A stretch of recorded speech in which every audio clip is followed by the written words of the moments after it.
अस्सलाम वालेकुम व्यूअर्स, मैं हूं आपका होस्ट अब्दुल रहमान और आज डिस्कस करेंगे इंटरनेशनल सतह पर होने वाली एक बड़ी डेवलपमेंट। ईरान और रशिया ने अपनी बाहमी तजारत डॉलर्स की बजाय मुकम्मल तौर पर लोकल करेंसी में करने का मुआहदा साइन किया है और इस सिलसिले में अपने बैंक्स और फाइनेंशियल इंस्टीट्यूशंस को एक प्लेटफॉर्म पर लाने का आगाज भी कर दिया है। बड़ी डेवलपमेंट है क्योंकि रशिया और ईरान दुनिया में तेल और गैस पैदा करने वाले बड़े ममालिक हैं।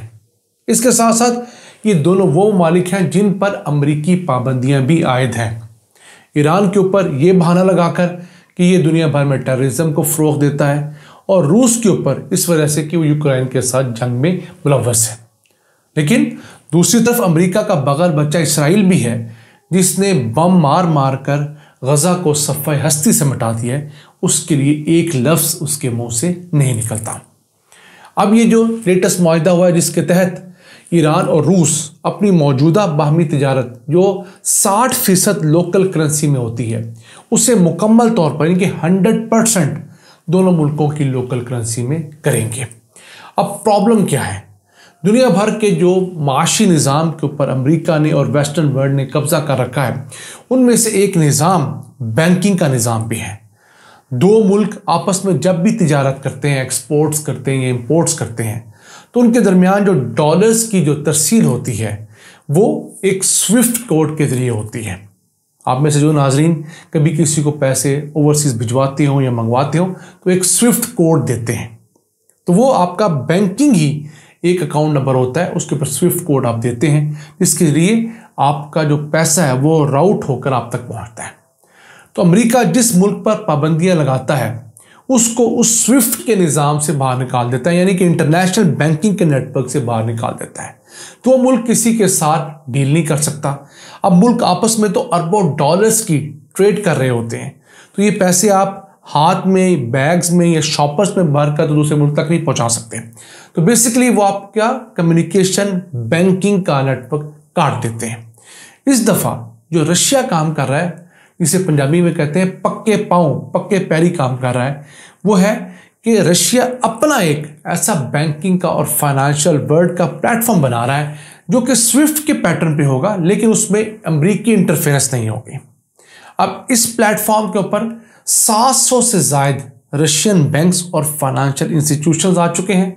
दुनिया भर के 106 मुख्तलिफ बैंक्स जो हैं वो इस प्लेटफॉर्म पे आ चुके हैं और ये नॉन स्विफ्ट एक ऐसा प्लेटफॉर्म बन रहा है जहां पर कोई मुल्क भी अगर किसी दूसरे मुल्क के साथ ट्रेड करना चाहे तो वो डॉलर्स की बजाय लोकल करेंसी में ट्रेड कर पाएगा। ये दुनिया में होने वाली एक बहुत बड़ी डेवलपमेंट है, टेक्नोलॉजी के मैदान में भी और डॉलर से जान छुड़वाने के मैदान में भी, क्योंकि डॉलर अमेरिका हर जगह लोगों को ब्लैकमेल करने के यूज़ करता है। जिस मुल्क को नवाजना होता है उसे डॉलर दे दिया जाता है, जिस मुल्क पर पाबंदियां लगानी होती हैं उसके डॉलर कमाने के ज़राए महदूद कर दिए जाते हैं। वैसे वक्त के साथ साथ डॉलर दुनिया के अंदर कम लोग इस्तेमाल करने लगे। किस तरह 1999 के अंदर दुनिया भर के मुल्कों ने जो फॉरेन रिजर्व्स के तौर पर करेंसी ले रखी थी वो 70% डॉलर्स के अंदर थी, जो अब घटकर 58% हो गई है और माहिरीन कहते हैं अगले 2-3 सालों में ये 50% तक आ जाएगी। बहुत तेजी से अब जो डॉलर बतौर फॉरेन करेंसी रखने का रवाज है या ज़रूरत है वो कम होती जा रही है। फिर अब दुनिया के बहुत सारे बड़े मुल्क अपनी बाहमी तिजारत लोकल करेंसियों में करने लगे हैं। मिसाल देता हूँ, चाइना, इंडिया, ब्राज़ील। अब नए मुल्क जो आ रहे हैं उनमें सऊदी अरेबिया जैसा मुल्क है, यूएई जैसा मुल्क है जो कि अमरीकी ब्लॉक में हमेशा रहा है। फिर इसके साथ साथ ये रूस, ईरान तो है ही, साउथ अफ्रीका का मुल्क भी अब इसी मैदान में आ गया है।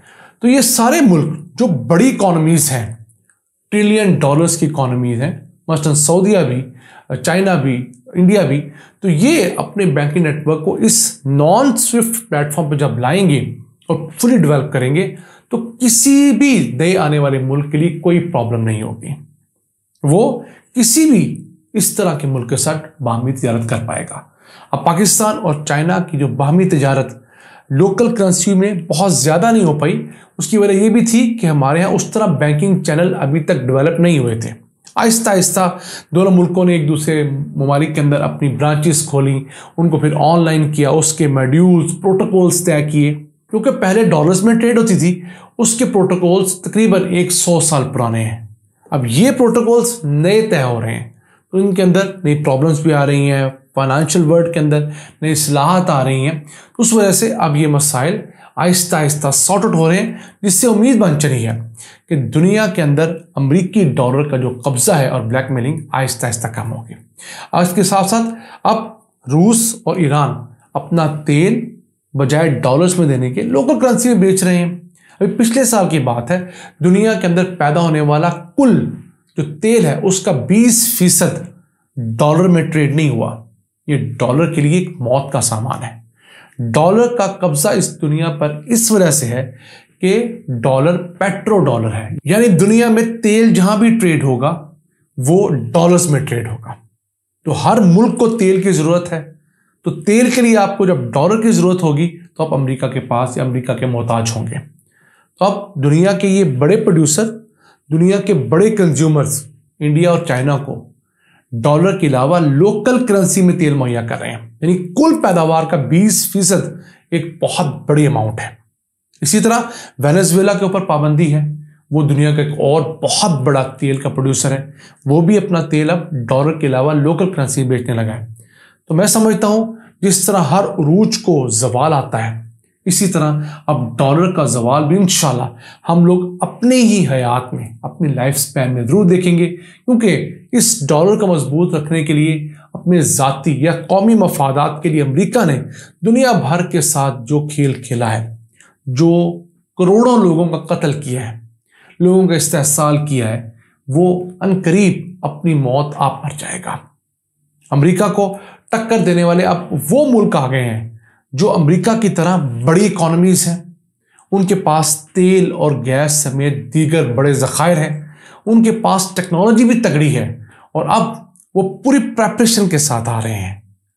चाहे वो चाइना हो, चाहे वो रशिया हो, चाहे वो इवन अब इंडिया हो, क्योंकि हर मुल्क की ख्वाहिश ये है कि उसकी करेंसी तगड़ी हो, उसे किसी और मुल्क पर डिपेंडेंट ना होना पड़े। रशिया जो बहुत ज़्यादा कमज़ोर हो गया था, अब वो आहिस्ता आहिस्ता अपने विंग्स फैला रहा है। उसने यूरेशियन इकोनॉमिक यूनियन बनाई है, जिसके अंदर ऐसे ममालिक शामिल हैं जो कि रशियन इन्फ्लुएंस के अंदर आते हैं, मसलन बेलारूस है, काजिकिस्तान है, किर्गिस्तान है, आर्मीनिया वगैरह है।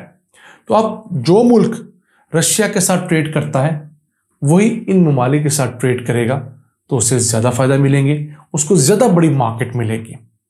तो पाकिस्तान के हालात कुछ ऐसे हैं कि हम कोई साइड नहीं ले सकते, वरना हमारे पास ये गोल्डन अपॉर्चुनिटी थी कि हम भी इन जैसे ममालिक का हिस्सा बने, और ब्रिक्स एक ऐसा प्लेटफॉर्म जो कि अमेरिका के मुखालफत में बना है उसको प्रॉपरली ज्वाइन करें, ताकि हमारे बहुत सारे मसाइल हल हो सकें।